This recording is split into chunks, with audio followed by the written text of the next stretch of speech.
উত্তাল বাংলাদেশ, অশান্ত ওপার বাংলার আঁচ পড়েছে দুই বাংলার সীমান্তে।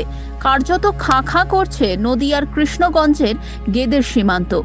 অতীতে যারা পাসপোর্ট পেয়েছেন তারাই একমাত্র যাতায়াত করছেন এই সীমান্ত দিয়ে। পাশাপাশি চিকিৎসা সংক্রান্ত কারণেও বেশ কয়েকজনকে সীমান্ত পারাপার করতে দেখা যাচ্ছে।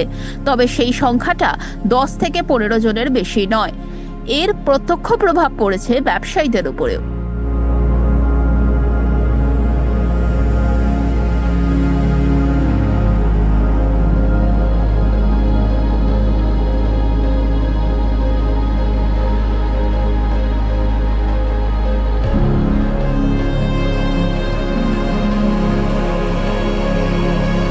মূলত তারা আসে ট্রিটমেন্টের জন্য। সেই ট্রিটমেন্টের জন্য যে পরিমাণ টাকা ডলার নিয়ে আসে সে আমরা মানি চেঞ্জিং মাধ্যমে ভাঙিয়ে দিই। কিন্তু এখন না আসার কারণে আমাদের ব্যবসা মন্দা। ব্যবসায় কোনো লোকজন না থাকলে, টাকা পয়সা না চেঞ্জ করলে আমরা কিভাবে লাভবান হবো? ভিসা পাওয়া যাচ্ছে না, ভিসা জটিলতা প্রচণ্ড। আপনার হচ্ছে আগে থেকে কম ছিল, মানে 5 তারিখের পর থেকে কম ছিল, তারপরে আপনার কিছুটা স্বাভাবিক করার পরে আবারও কম দেওয়া হলো, তারপরে আবার স্বাভাবিক করার পরে এখন দেশের পরিস্থিতি একটু মানে অন্যরকম একটা।